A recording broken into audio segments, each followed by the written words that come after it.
Okay, good evening, everyone. We are live and we're very glad to be here. This is Rabbi Silber's class, one-time class, one night only, Ruth, the daughter of Avraham. If you're joining us here on Zoom, we encourage you to accept the invitation to become a panelist. It won't obligate you to teach or do anything else, but it will allow you to share your video with us so we can see your wonderful face if you feel comfortable with that. And you'll also be able to unmute yourself if we have time for some discussion, question and answer. As always, you're welcome to put questions and comments into the chat here on Zoom. If you're joining us on Facebook Live, hello, good evening. Please feel free to put your questions and comments in the comments section directly below the video, and I'm happy to share them with Rabbi Silber and everyone else here. And if you're joining us on Drisha Live, we're glad that you're here learning with us. Without further ado, Rabbi Silber, please. Thank you, Noah. Okay, this was a last second decision to give a class on megillah Ruth, given the fact that well, Shavuot is coming up very soon, so it's of course appropriate, and it's always wonderful to look again at megillah Ruth. It's one of those rare books that we have in our canon, which basically is all good. I mean, it's a beautiful book from beginning to end. There, of course, are issues which emerge from every book, but overall, it's all positive, and it's a book which has no villains. There are very exceptional people, and there's the normal average person. So that, for example, in chapter 1, when Naomi is headed back to the land, and she's accompanied by her two daughters-in-law, and Naomi says to them, "Why don't you go back to your life, go back to Moab?" And they both say, "No, we're going to go with you." Okay, then Naomi continues to encourage them to return, and Orpah turns back. And Ruth cleaves unto her, Ruth of Kabah. So Orpah's not bad. On the contrary, she says, "No, I insist on going with you to care for you." So after Naomi is very forceful and says, "No, I insist, go back, you gotta do what's right for yourself." So Orpah turns back. And the same thing is true in the last chapter of the book, when somebody is to redeem, as it were, Ruth, and indirectly Naomi as well. It involves more or less what we call yibum, or levirate marriage. It involves reclaiming a field of Naomi that had been lost or will be lost.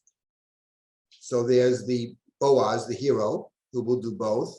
And there's the other fellow, the nameless Ploni Almoni of chapter 4. And Boaz starts by saying, well, there's this field that Naomi's husband had. Would you be willing to redeem the field? And the person says, "Yes, I will." It's only after Boaz says, there's another part to this. It means marrying Ruth as well, Ruth the Moabite. That he says, "I can't do." But the initial impulse is to do the right thing once again. So he's not a bad person, as it were, but he's not exceptional either. And what the book is about, as the Midrashim point out, it's about chesed, which means going beyond what's expected. And that's true of the three heroes in the book, which is Ruth, of course, Naomi, and Boaz as well. So it's one of those rare books. When you read the book of Breshit, for example, and I'm teaching in a different class, that's certainly not the case. The characters there are very complicated, and there are some bad guys there as well, but the book of Ruth is not so. So this evening, I wanted to focus on one aspect of megillah Ruth. Of course, megillah Ruth, the story of Ruth herself, is seen by the Talmud and other sources as a paradigmatic example of someone who chooses to be Jewish. What's called Gerut, conversion or choosing to be Jewish. And Ruth is the paradigmatic example. The Gemara in Masechet Yevamot, for example, talks about initially discouraging the convert, either discouraging because you want to make sure that the person knows what they're getting into, you want to perhaps test the sincerity, etc. It's one possibility.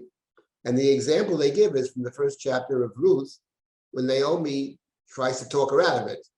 Ruth goes with her, and Naomi says, "Listen, that's not the right thing. You have no future.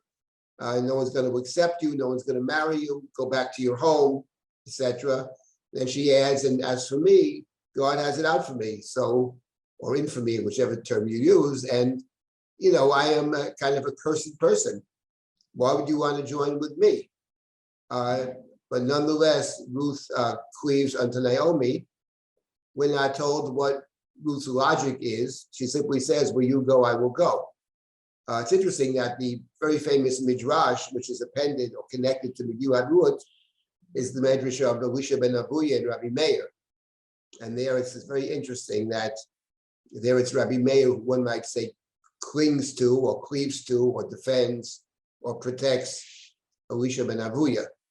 Probably is related to this theme of the one who insists on the personal connection, the affinity, the personal obligation, trumping all kinds of other considerations. In any event, the book of Ruth, in short, is a book in which at least the Talmud speaks of one choosing to be Jewish, and the father of all converts, perhaps the mother of all converts. The father of all converts is, of course, seen always as Avraham, who is called in the Torah Avraham Goyim.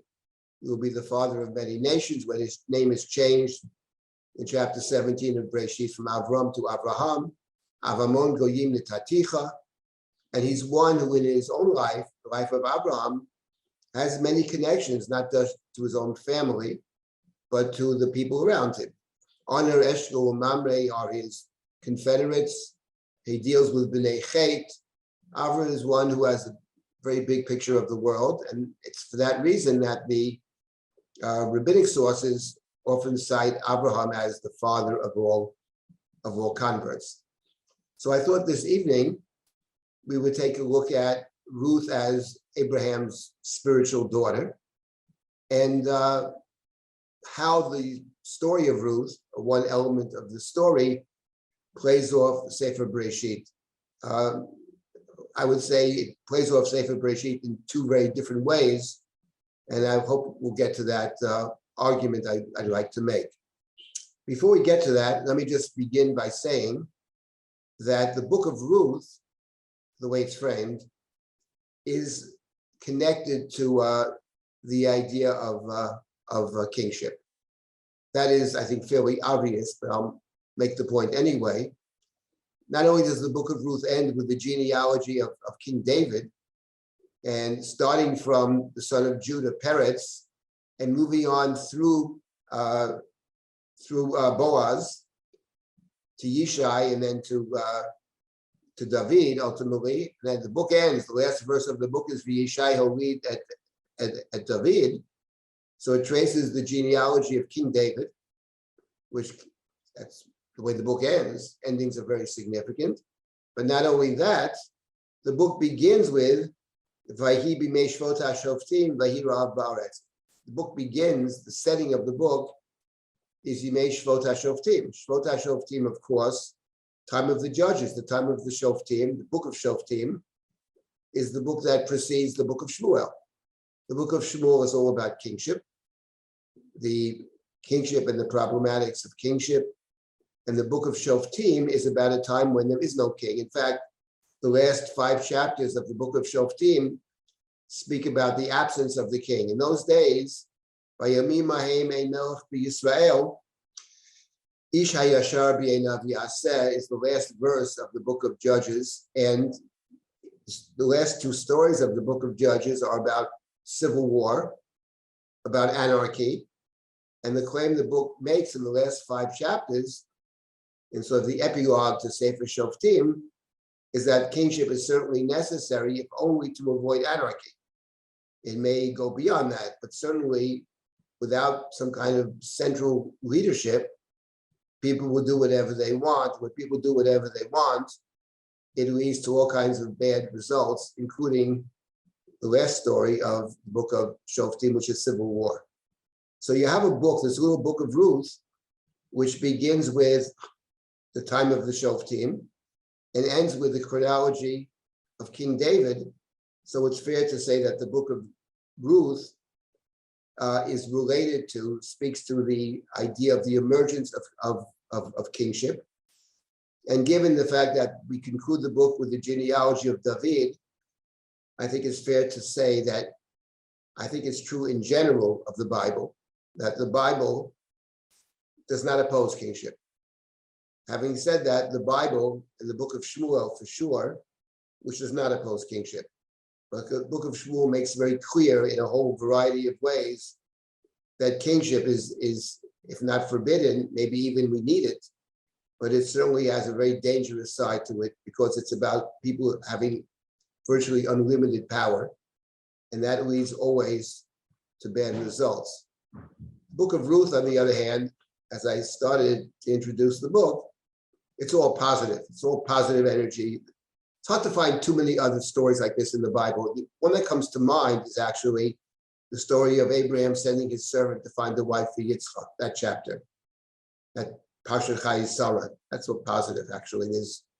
Yeah, you have love and you have this, but the chapter is very positive. So anyway, the book of Ruth seems to suggest, A, that kingship is positive, and I would argue, it seems to suggest that the characters in the book of Ruth, Naomi, Ruth, and Boaz, those characters, Boaz, of course, being a forebearer of David, that the behavior they exhibit in the book of Ruth is what is necessary for kingship to be a positive institution and to work for everybody's benefit.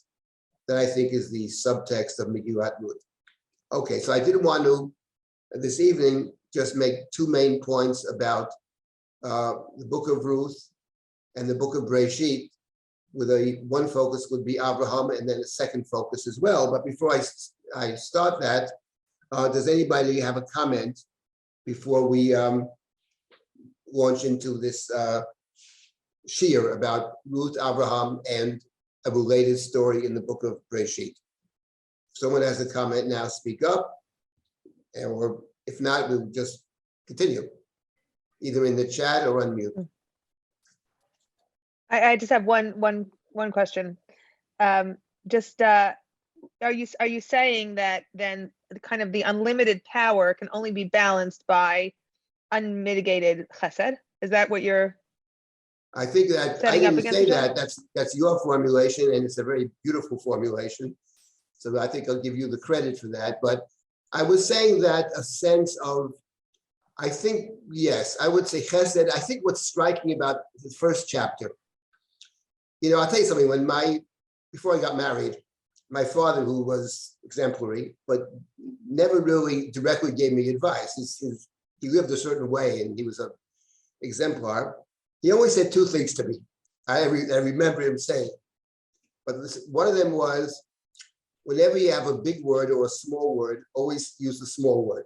He was a great speaker, but use the small words. Don't get to the big words. The other thing was, before I got married, think of the other person first. That was his advice. And that is exactly the story of chapter 1. Because each one, the Megillat Ruth, Naomi, it says to Ruth, this is what's best for you. Forget me. Do what's best for yourself.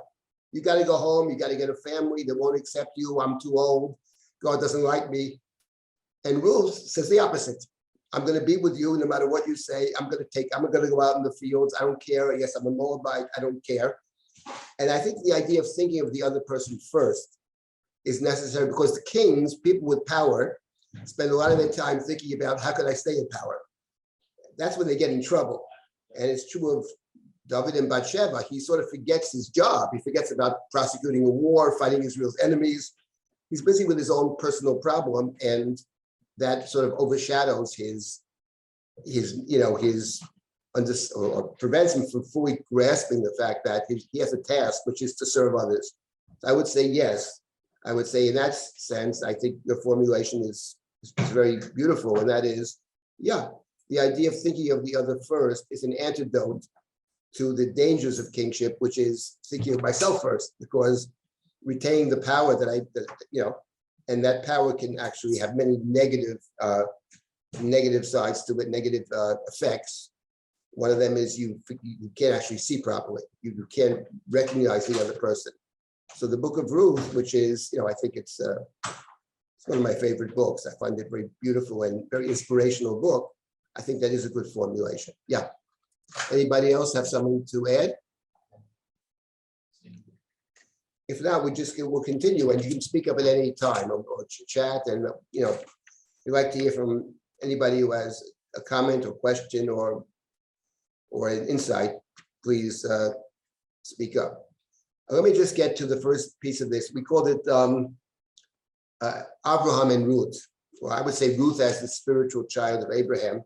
And actually, if we look for a moment at the second chapter of Ruth, megillah Ruth, that is. So Ruth has gone out into the field to provide food to bring back food for Naomi. Naomi is a widow. We don't know yet that she once had a field that is either on the market or has been sold, but we know she's a widow, as is Ruth, but she's an older person and Ruth is young. So Ruth volunteers to go out to the field and to bring back the food.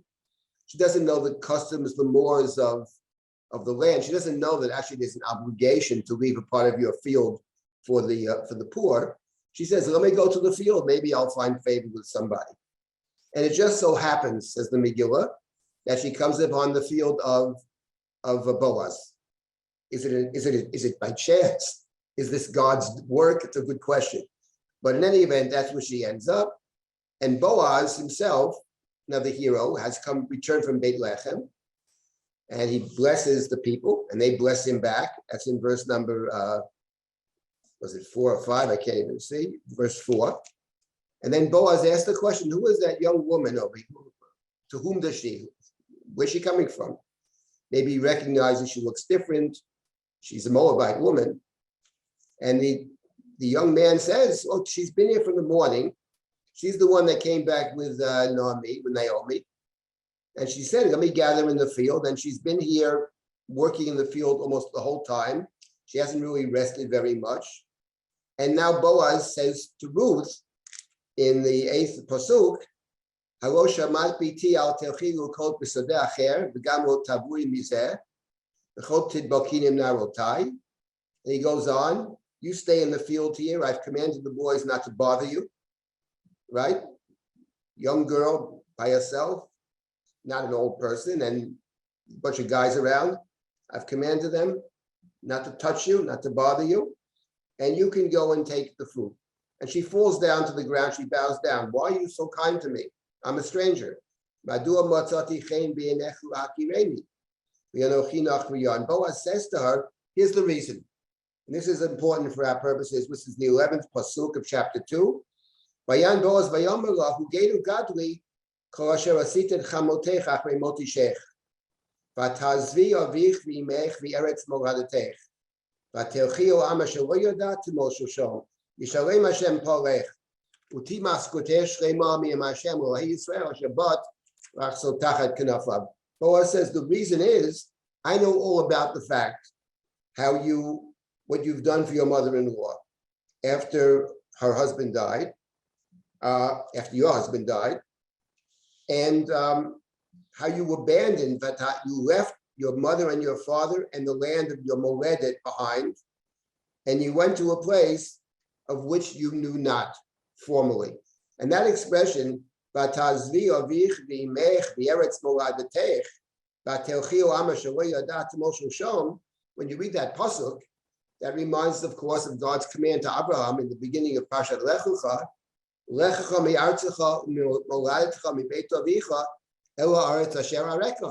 So Avraham is commanded to leave his home, his father's house, his moledet, and to go to a place that I will show you. It's not a place that you know of, but it's a place that I will show you. And that itself, when you read that pasuk, that itself immediately marks Ruth as one who is like Avraham. And before I get to the main point I want to make about being like Avraham, several points.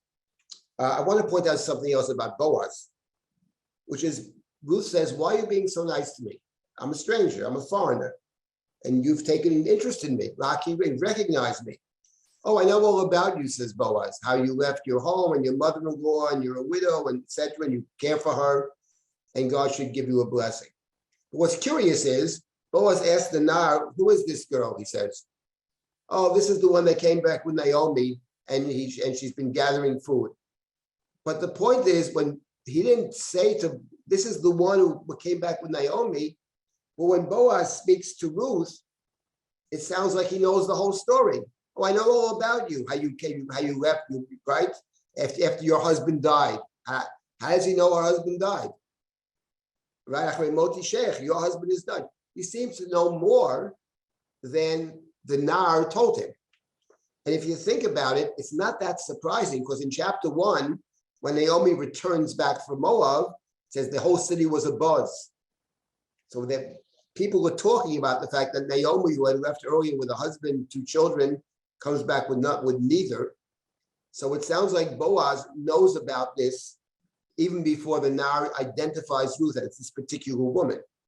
And the reason I emphasize that is that if Boaz knows about it beforehand, if we presume he knows about it beforehand, then one can raise the question, well, if he knows about it beforehand, and it turns out he's related to her.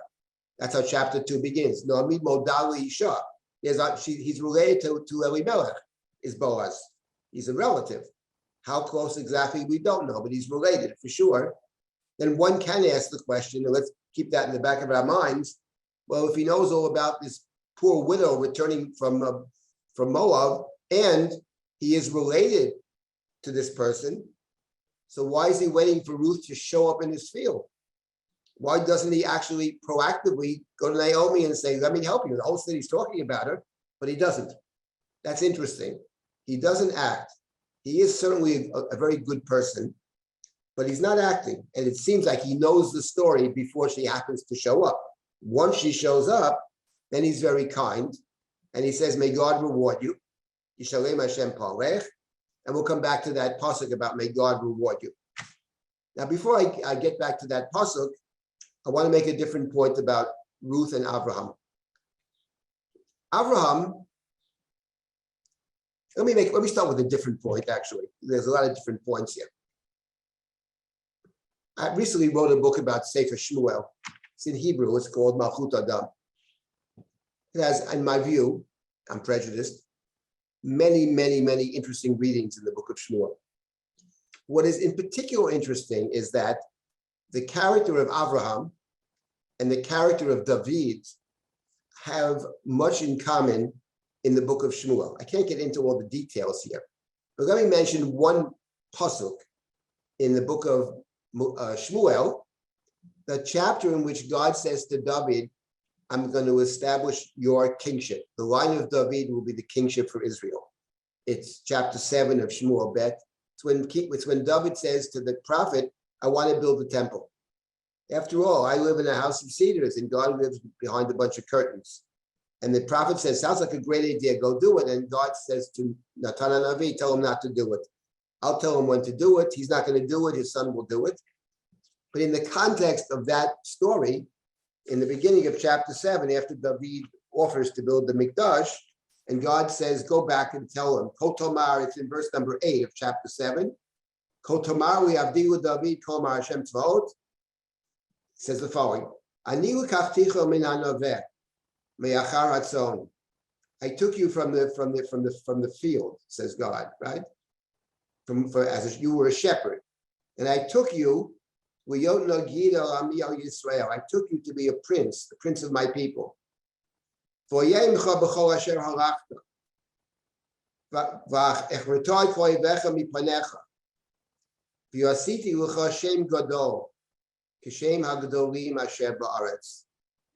and that's a very interesting passage. I took you from the field, God says to David, and I made for you a great name, like the name of the great ones, of the greatest ones on earth.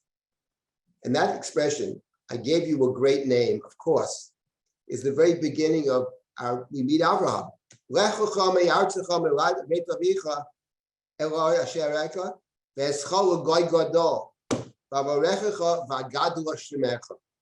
The idea of being a great nation and having a great name is an Avraham description, actually, and description of David as well. And there are many other links, interesting ones, between Avraham and David. And let me just comment about why the book of Shmuel makes that connection, what they have in common. And among other things, what they have in common is that the story of Avraham, which is the story of Breshit, is the story of the patriarchy and the matriarchy, but it's the idea of passing on a covenantal blessing from one generation to the next.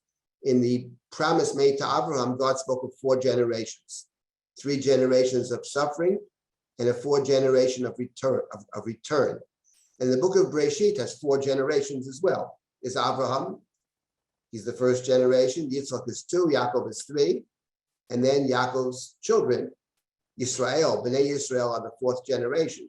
So the story of Breshit, as it were, among other things, is a reflection of the promise that this blessing will be passed down from one generation to the next. Now, the passing down of the blessing from one generation to the next is not a simple matter. At every stage, there's conflict, there's questions, etc. And what kingship is about is exactly this point, because the idea of kingship is an institution in which the power is passed down from one generation to the next, typically from father to son. When it comes to David, this issue of can David transfer the kingship to the next generation is an issue that preoccupies Shmuel Bet. It's not so simple. His eldest son is murdered. His next and the best heir, Avshalom, is the one that killed the eldest son. He himself is killed. Adoniah gets killed later. The child born to Bathsheba, the first one, dies. So it's not a simple matter. So the issue of passing down a blessing from one generation to the next, which is maybe the core theme of Sefer Breshit, if not the core, it's one of the 2 cores. And the book of Shmuel, the great book of Shmuel, sees that story of Abraham as a very fine paradigm for the idea of passing something down from one generation to the next, as well as the great difficulties in doing so. Now, there's much more to this in Sefer Shmuel, but we're not studying Shmuel, which is about kingship, as is Megillat Ruth. So here, it's interesting. So we have over here, that's the connection to the kingship. And of course, the book of Ruth is about kingship.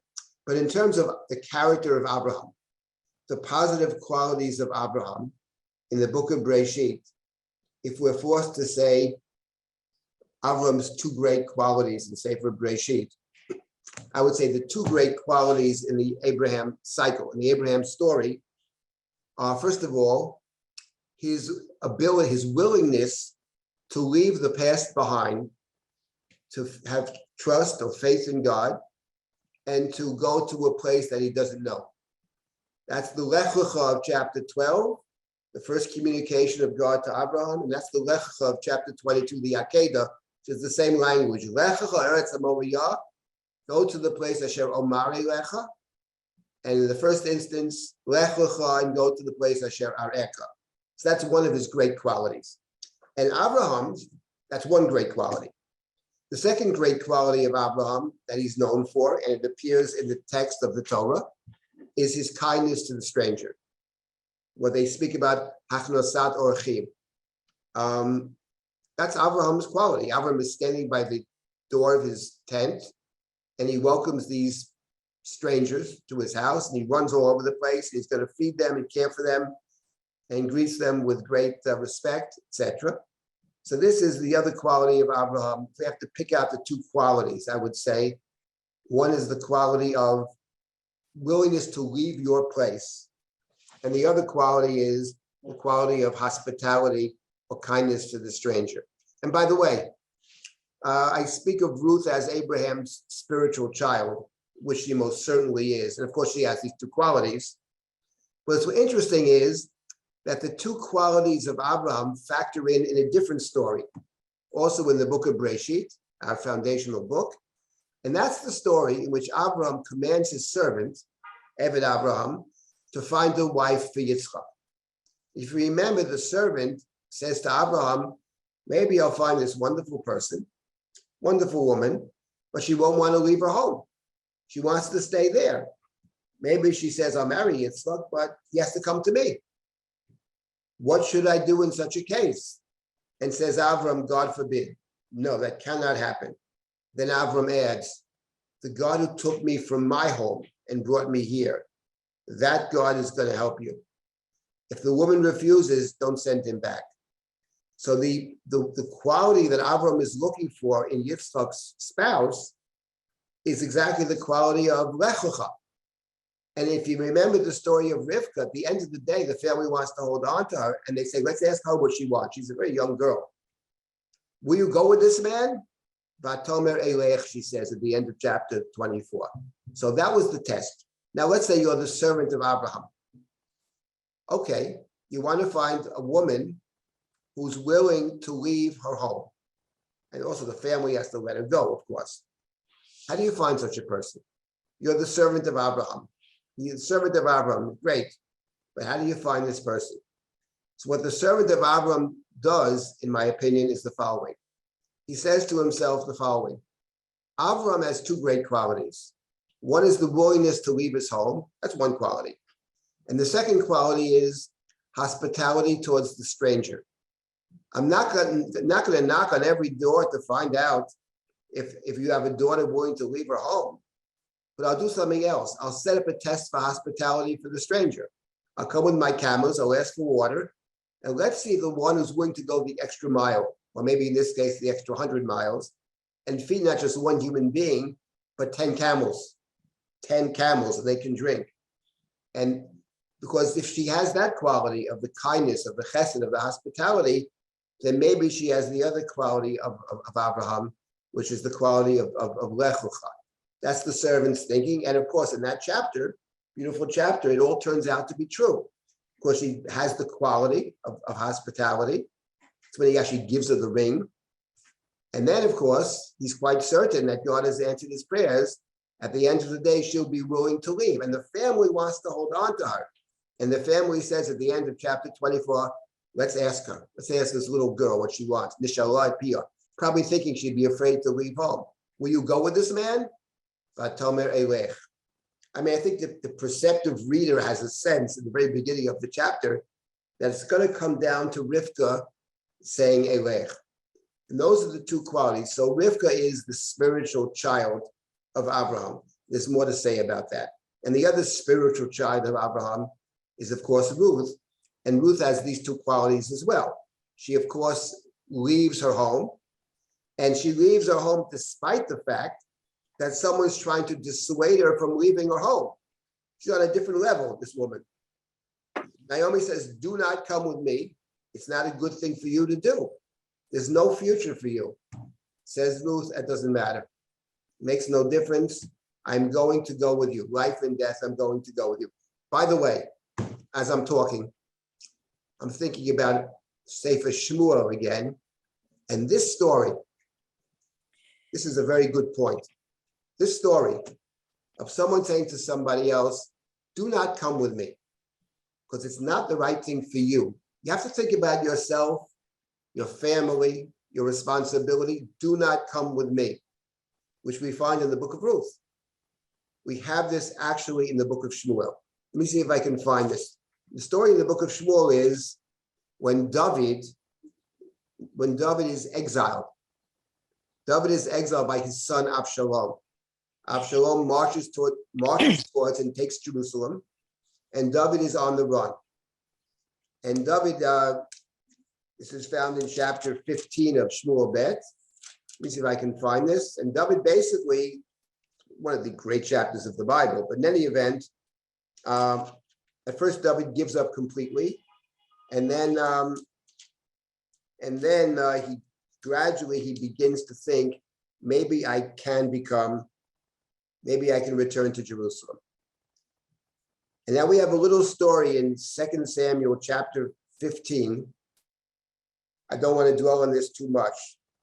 In verse number 18, V'chol avodav ovrim al yodo, kol hakreti v'chol hapleti, kol hagitim, sheish meot ish, asher bol b'raglo migat. All David's men, his palace guard, and 600 gitim from Gat also are coming with him, marching with him into exile. Verse number 19, Vayomer HaMelech El Itai HaGiti. And the king said to Itai, is the leader of the Gitim. Gat is one of the cities of the Philistines. Loma telech gam ata itanu. Why are you coming with us? Shuv v'shev im HaMelech, ki nachri ata, v'gam goleh ata limkomecha. Why don't you go back to the king? The translator puts new, but the word new is not in the word. Go back to the king. He means Avshalom. Go back to the king. You are a foreigner and an exile from your land. Says David, listen, he says, you're already in exile. You know what it means to be in exile. You're going to go in exile again? And not only that, you're a foreigner, which means two things. Number one, it's not your fight. It's nothing to do with you. You don't have to get involved here. You're a foreigner. It's between me and my son. It's a civil war. Nothing to do with you. And I believe there's an additional significance. You're a foreigner means you're not a threat to the king. What did the Torah say about the king? So you're safe to go back to him because you can never become the king. So it's safe for you to return. You know what it means to be in exile. Do what's best for yourself. And you got 600 people with you. That's what David says. Don't think about me. You think about your situation. One of the great moments of David. And what does Ittai say? And then David continues, it came only yesterday. I'm going to cause you to leave.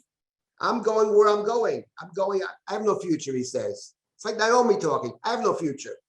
Do what's right for yourself and your people. And Ittai the Gittite says to David, Vayan Ittai et HaMelech vayomer Chai Hashem. I swear by God, he takes an oath in God's name. V'chei Adoni HaMelech, and I swear by my Lord the King, by you are my King. Ki b'mkom asher yesham Adoni HaMelech im lomovet im l'chayim. Ki sham ya'avdecha. I will be with you in life or death. You have a feeling that whoever wrote the book of Ruth, and it's a much later book of the Bible, even though it doesn't feel that way, it is. The academics say it's much later, and I believe it, because some of the language. I wonder if the writer of this book had the second book of Samuel, chapter 15, open, because it's exactly the story of Ruth and Naomi, up to the oath. Ruth takes an oath in chapter 1, I'm staying with you. In God's name, I'm staying with you. For death or for life. It's exactly the story of Ittai the Gittite, who, by the way, when David fights Avshalom, he has 3 generals. There's Yoav, his brother, and Ittai is the third. This is a great warrior we're talking about. But David's not thinking about himself. He's thinking about the other guy. So that's another excellent connection between the book of Shmuel, which is about kingship, coming back to our first point about kingship, that the book of Ruth is also about kingship from a different perspective, the qualities that make for a great king.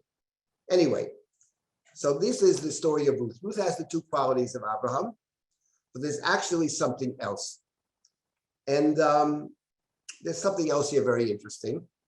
I'll just make this point and then I will take comments or questions and we'll see if we can get to part 2. Story of Abraham has 2 foils. No, a foil is a character that's similar to you, but is different.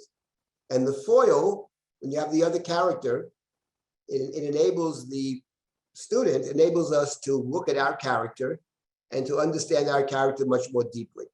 In the Abraham narrative, let's say, which starts at the end of chapter 11, chapter 12, and runs through the beginning of 25, if you had to pick out 2 people that are foils for Abraham, similar but different, I believe there are 2 in the Abraham narrative. One is the king of the Philistines, Avimelech, who appears in 2 stories. At first, Abraham stays with Avimelech, even talks like Avimelech, and then later on, he leaves Avimelech. He departs from Avimelech. So he's like Avimelech in the beginning, without getting into all the details, but he moves away from Avimelech at the end of chapter 21, and actually even in the Akedah, it's moving away from Avimelech. That's one foil in the Abraham narrative. And the other foil in the Abraham narrative is similar to Abraham, but ends up in a very different place. They start off very similar, but they're different. And of course, that is Lot. Lot is like Abraham. Lot goes with Abraham. Vayeloch he told Lot at the very beginning. One gets the sense in studying the story of Abraham that Lot is even his heir, because Abraham has none of his own children, but he has a nephew. Haran is Abraham's brother, died, and it sounds like Abraham sort of adopts Lot, or Lot adopts Abraham, and they're traveling together. And they act in very similar fashion. Abraham chooses to go to Mitzrayim, Lot chooses to go to Sodom, which is similar. But as we read the story of Abraham and Lot, they separate in chapter 13, and each one goes to a different place. Lot basically ends up in Sodom with his 2 daughters, and Avraham stays in the land of Canaan. Lot is the father of Ammon and Moab, and Avraham is the father of the Jewish people. So Lot is, one might say, in looking at Lot, one sees the parallels to Avraham on one hand, and one sees the differences on the other. The book of Shmuel, and I can't get into this now, it's one of the key points of my book. Yeah, there are several. But the claim I make is that the Avraham story in Shmuel, actually, which is noted on many occasions, but one of them is Avimelech, because David and the Philistines have a very complicated relationship. He's unlike the Philistines on one hand, but he's very like them on the other, and he actually lives amongst them. So that's a very, very interesting idea, which is, I think, one has to study the book of Shmuel to see it clearly. At the end of the day, David breaks from the Philistines, but it's very complicated. But in the book of Ruth, it's actually Lot. If we think about this, how Lot figures in the book of Ruth, because Lot is like Avraham. Lot is somebody who does welcome in strangers, right? Strangers come to his house in chapter 19, the angels of God, the messengers of God, checking out Sodom. Nobody will take them into the house except for Lot. So Lot is like Abraham in that way. But then there are differences between the hospitality of Lot and the hospitality of Abraham. The main difference being that Lot operates alone. There's nobody else who comes to his help, not his wife, not his children, his sons-in-law laugh at him, etc. And then Lot offers his daughters to the people of Sodom, which means that on a certain level, he's more like Sodom than he's like Abraham. So that's problematic as well. And then when Lot is rescued from Sodom, if you remember in chapter 19, the angels say to Lot, run to the mountain, run to the mountain. And Lot says to the angels, I can't do it, I'm too tired, I'm afraid to go. Pentidbokani harav vamati, lest death cleave to me and I die. So Lot does not go back to the mountain, which means back to the land of Canaan, back to Abraham. He stays in the cave. It's where his daughters sleep with him, etc. Pentidbokani harav vamati. If you think about, that's the Lot of Sefer Breshit.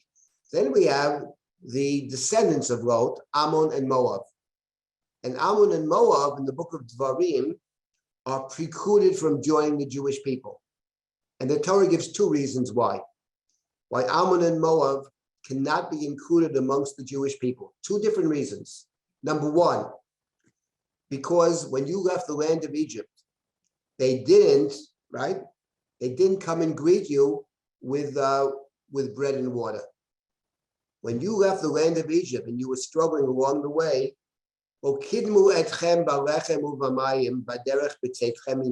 that's one reason. And the second reason is, that's reason number one. And the second is, the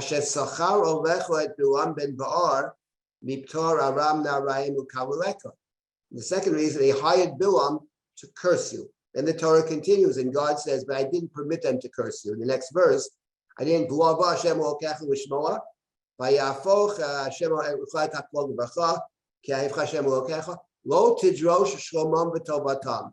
Never seek their welfare, ever. Kol Yomecha L'Yolam. So that's Lot's descendants. Now we have the story of Ruth. What are the qualities of Ruth? What emerges from the book? It's a very beautiful book. First of all, this is somebody who is willing to leave her home. And even though Naomi says, do not come back with me, she goes with Naomi back to Beit Lechem, back to the Holy Land. That's number one. The opposite of Lot. In fact, the book of Ruth even plays with what Lot said. Because what did Lot say? I cannot go back to the mountain, said Lot. Pentidbokani harav vamati. Lest death tidbokani, cleave unto me. And what did the book of Ruth say about Ruth? Ruth dov kaba. Ruth cleaved unto Naomi. And Ruth says, will you die, I will die. She's not concerned about the death. Okay, you die, that's why I'm dying. So both the verse, the expression, pentidbokani harav vamati, right? And then you have the descendants of Lot. And of course, Ruth is the opposite. Chapter 2, she goes out and she brings back the food to Naomi. It's exactly the opposite of Ammon and Moab. And not only that, there's something else interesting about the book of Ruth generally, the whole book of Ruth, which is, if you look at the book of Ruth, we can't go through it now, but before Shavuot, it's a nice thing to look at. It's a book that is filled with blessings. The first time you meet Boaz, the word Baruch comes up over and over again, right? Boaz meets the Nar, right? What does Boaz say to the Nar in chapter 2 of Ruth? It says, let's find that, Ruth chapter 2. Where are you, Ruth chapter 2? Hold on, yeah. So it's, let's see, Boaz comes back from Beit Lechem. Vayomer Lenaro, Hashem imochem, may God be with you. That's a blessing. Vayomer lo, Yivarechecha Hashem, may God bless you. Boaz later, Brucha at Hashem biti, Boaz says. Naomi says to Ruth, when she comes back with the food, Baruch Hu Hashem. It's a book that is replete with blessings, as if it were that Ruth's behavior actually is connected to blessing at every turn. She brings blessing. Boaz blesses Ruth. Boaz blesses, Naomi blesses Boaz through Ruth. This is the person, wherever she goes, and this book is replete with the blessings. And the point of the book, I think, is when we say Ruth is like Abraham, it's in two different ways. First of all, she's directly like Avraham. She has his two main qualities.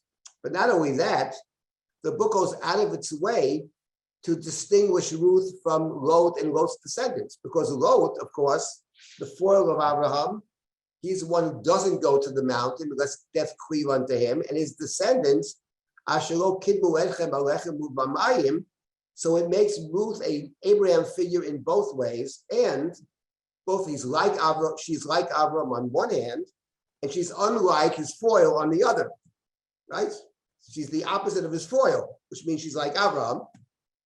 And it's for this reason that actually, as far as this book is concerned, Ruth must be accepted as a Jew. The Gemara has an issue with the pasuk, but the Torah says you can't accept Ammon and Moab. Yes, it's only the men and not the women and all that. That's the Gemara's terutzim. But the fact of the matter is, when you read this book, it's a very simple point, and that is, how can the Jewish people accept Ruth? The answer is simple. How can we not accept her? That's the point of the book. What do you mean you don't accept her? She's more Jewish than the Jews.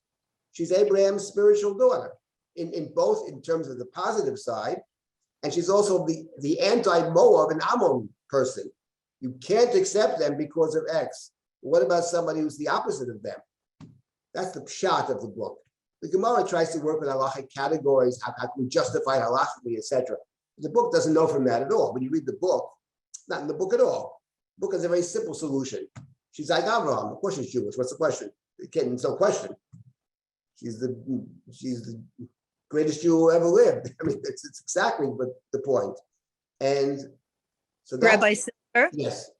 I was just thinking, like Boaz, he's somewhat of a narrator. He's not knowing necessarily he's the suitor, but he is saying the future. Maskaratech is shlema, almost like getting to the punchline of Shlomo. Like he's saying all these things, but he's a bit of a narrator, almost like Eliezer going to get the wife, but protecting her and leading her. Well, that may be true, but I don't think that he's aware of that. So I have a different take on it. And let me just, you only have a few more minutes, unfortunately. Let me make 2 points over here. First of all, I think the point of the story, the book of Ruth, there are 2 main stories in the book of Ruth. Let me just lay it out there. I won't have time to fully explain it. If you think about Avraham, so Avraham is the one to whom God speaks. And God says to Avraham, I'm going to make you a promise. I'm going to establish a brit, a covenant with you and your descendants. And the covenant is that you will have a child, and some of your children will enter into the divine covenant with God. And Avram says to God, Bama edaki Roshena. What are the terms? Bama. What are the terms of this covenant? What do we have to do? It's a 2-sided covenant. What's our responsibility? To which God says to Avraham, Yodoa Teda. Know that this involves a great commitment, 3 generations of suffering, Gerut, Abdut Inui, and the fourth generation shall return to the land. And that, in a nutshell, is, one might say, a picture of what the rest of the book of Bereshit is about. It's about Avraham, Yitzchak, and Yaakov. It's about the fourth generation of Bnei Yisrael. And the fourth generation, the first three generations, is about choosing one person and not the other. And when you get to Yaakov's children, everybody's got to be included. And we have to find some way in the Chumash to include everybody. And it's not simple because of the internal dispute, Yosef, etc. That's the way it works. And in the book of Bereshit, actually, one of the questions is, can you actually build some kind of a structure which everybody is actually included?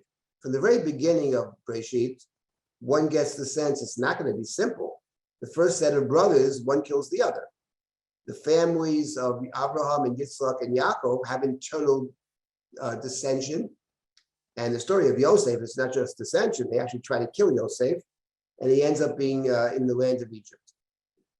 And in the book of Bereshit, the chapter in which it becomes clear of how can one, if it's possible, how can one actually build an inclusive structure? The key, from that standpoint, the plot of the book, the key chapter in the book is Genesis chapter 38, the story of Yehuda and Tamar. Because it's Tamar who teaches Yehuda how one can, in fact, build a house. It's the first time you actually have a family in chapter 38 of Bereshit in which both of the sons are going to be included. And that's because in the story of Judah and Tamar, which the book of Ruth plays off in spades, that's the other main story in the book of Ruth.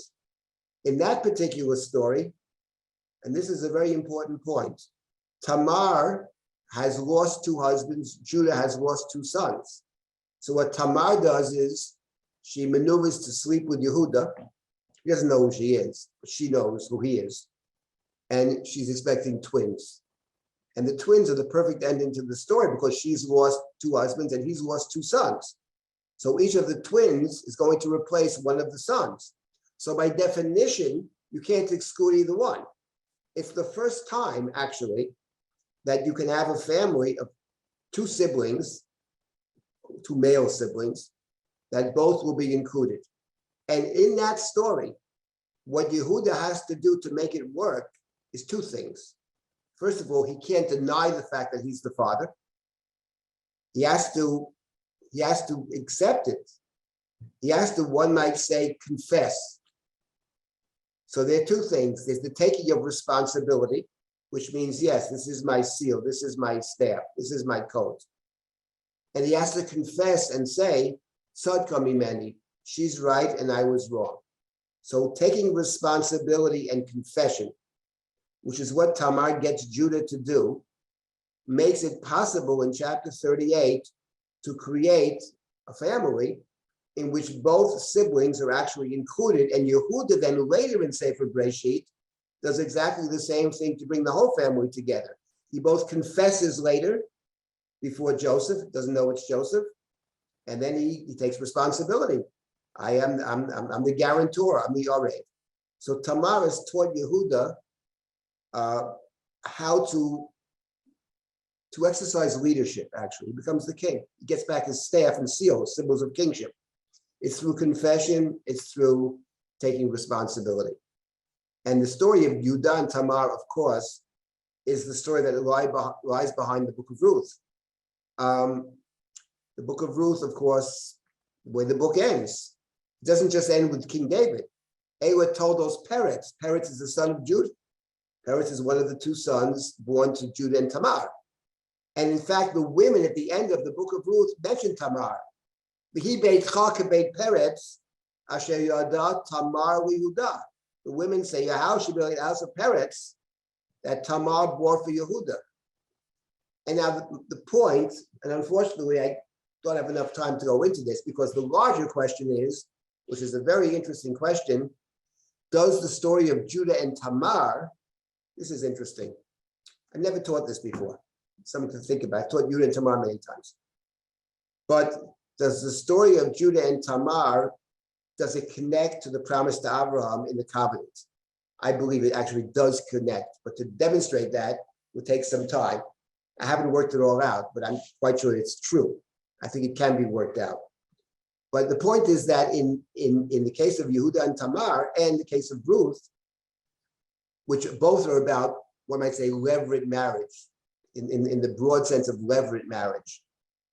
What is involved in both of those stories is somebody taking responsibility. But, and this is a response to Rosie's point earlier, it's not clear that in either story, the man understands what it means to take responsibility.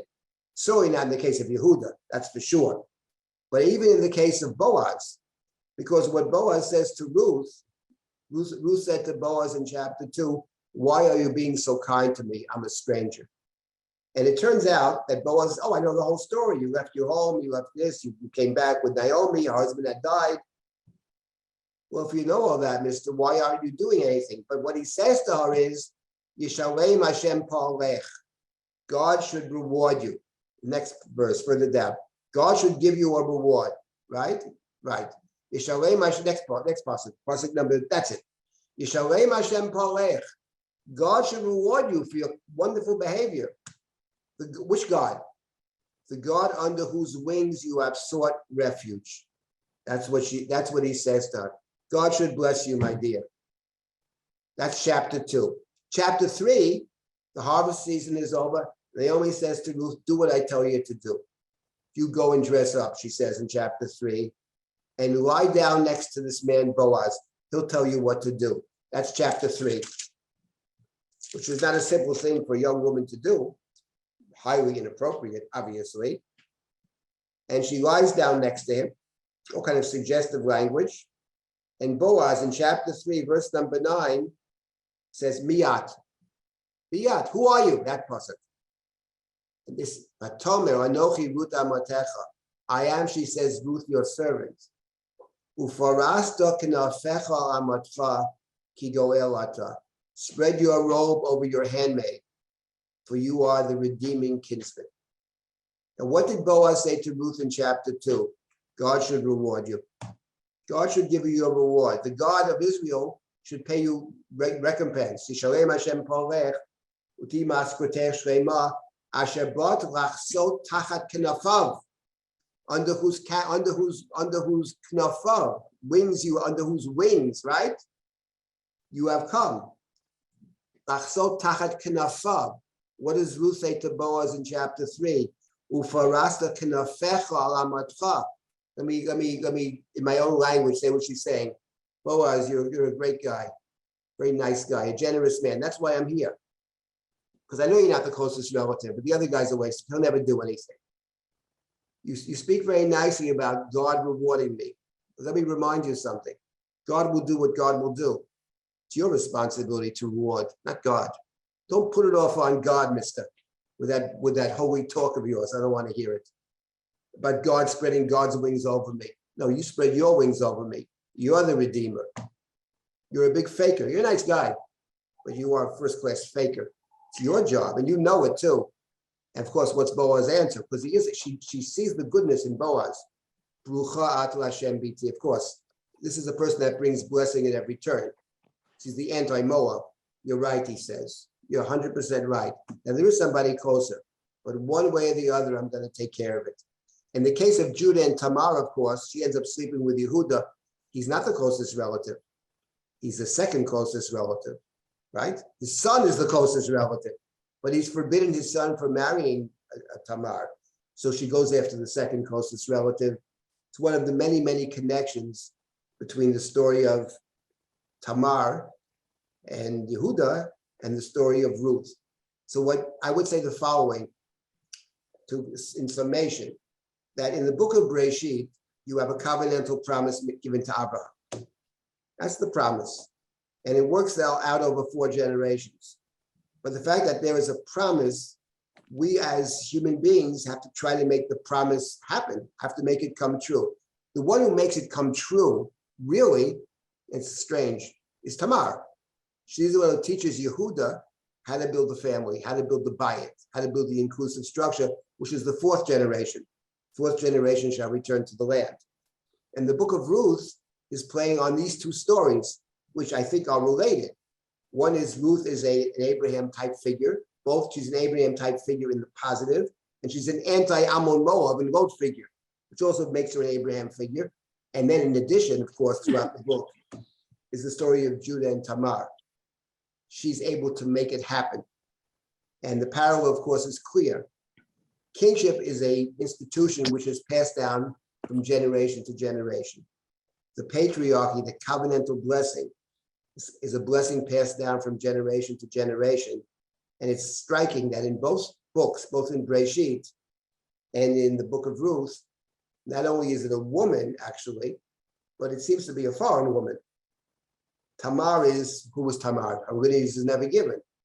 It's not one, is she Jewish? She's not Jewish in any sense. It's the outsider who sees clearly how the blessing is to proceed and is willing to put herself on the line. Tamar is a Zona. She's not a Zona. She's a holy woman, but she's forced to play that role because the people that's supposed to do their job don't do it. And when that happens, it's always the same. Someone always picks up the tab. Someone's got to pick up the tab. The book of Ruth is similar in that respect. She's both Abraham on one hand and Tamar on the other. There's more to say about this. And actually, in preparing for this year, I've said a lot of this in the past, some new things, but it got me thinking about something which we didn't have a time to analyze. We take time. To what degree is the story of Judah and Tamar connected to the promise of Abraham in chapter 15? I mean, in terms of language. That's a very good question. Well, I'll stop at this point to take comments or questions. And I wish all of us a Chag Sameach. Yes. Comments or questions? Yes. Aviva, yeah. Rabbi, you often, it's Sandra, hi, thank you so much.